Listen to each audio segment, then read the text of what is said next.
सीता माता के नित्यनेम की कहानी, भगवान राम की कहानी।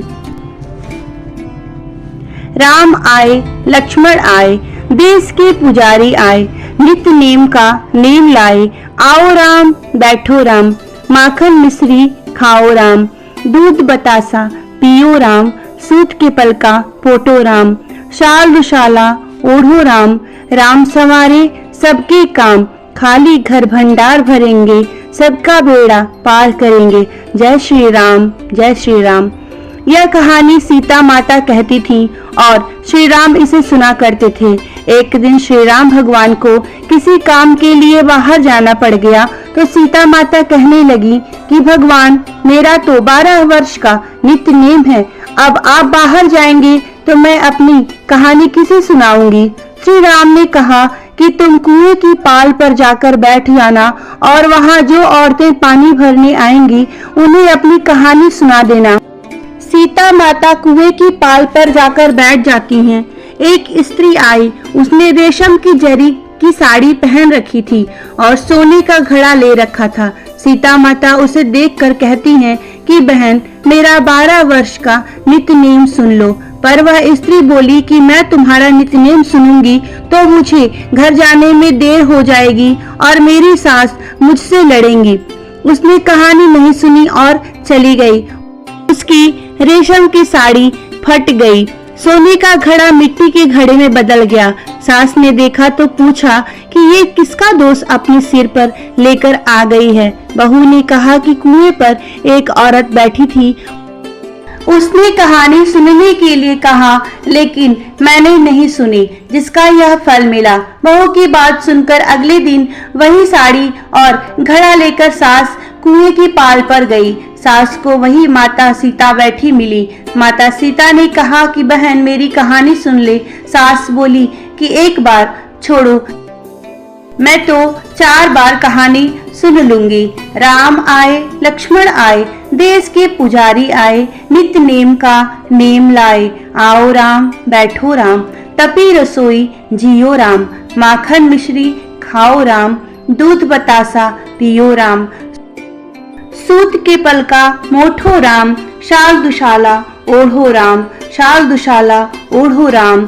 जब बोलूं जब राम ही राम, राम सवारे सबके काम, खाली घर भंडार भरेंगे, सबका बेड़ा पार करेंगे।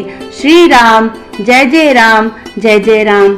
सास बोली कि बहन, कहानी तो बहुत अच्छी लगी। कहानी सुनकर सास घर चली गई और उसकी साड़ी फिर से रेशम जरी की बन गई। मिट्टी का घड़ा फिर सोने के घड़े में बदल गया।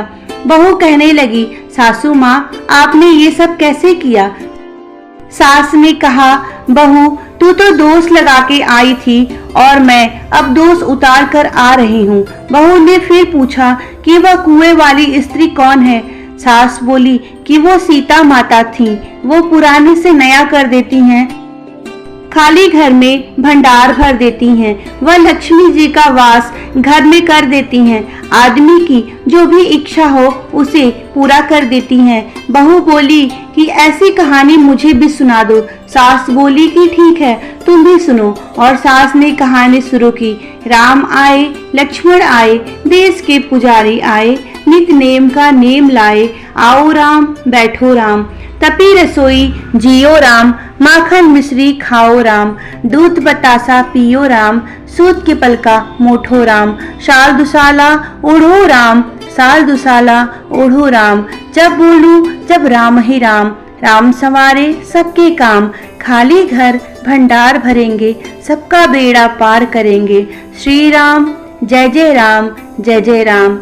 कहानी सुनकर बहू बोली कि कहानी तो बहुत अच्छी लगी। सास ने कहा, ठीक है, इस कहानी को रोज कहा करेंगे। अब बहू सास रोज सवेरे उठती, नहाती धोती और पूजा करने के बाद नित्य नेम की सीता की कहानी सुनती। एक दिन उनके यहाँ एक पड़ोस की औरत आई और बोली कि बहन, जरा सी आँच देना। तो वह बोली, आँच तो अभी हमने जलाई ही नहीं। पड़ोसन ने कहा, तुम सवेरे 4 बजे से उठकर क्या कर रही हो? फिर उन्होंने कहा, सुबह उठकर हम पूजा करते हैं और फिर सीता माता की नित्य नेम की कहानी सुनते हैं। पड़ोसन ने उनकी बात सुनकर कहा कि फिर सीता माता की कहानी कहने से तुम्हें क्या मिला? वो बोली कि इनकी कहानी कहने से घर में भंडार भर जाते हैं, सारे काम सिद्ध हो जाते हैं, मन की इच्छा भी पूरी होती है। पड़ोसन कहती है कि बहन, ऐसी कहानी तो मुझे भी सुना दो। फिर वह बोली कि ठीक है, तुम भी कहानी सुनो।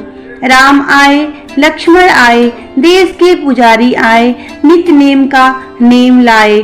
आओ राम, बैठो राम, माखन मिश्री खाओ राम, तपी रसोई जियो राम, दूध बतासा पियो राम, सूत के पलखा मोठो राम, शाल दुसाला ओढ़ो राम, साल दुसाला ओढ़ो राम, जब बोलूं जब राम ही राम, राम संवारे सबके काम, खाली घर भंडार भरेंगे, सबका बेड़ा पार करेंगे, जय श्री राम जय जय राम। सारी कहानी सुनने के बाद पड़ोसन कहने लगी कि बहन, कहानी तो मुझे बहुत अच्छी लगी।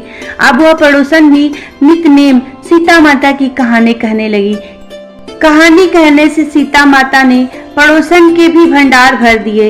हे सीता माता, जैसे आपने उनके भंडार भरे, वैसे ही आप हमारे भी भंडार भरना।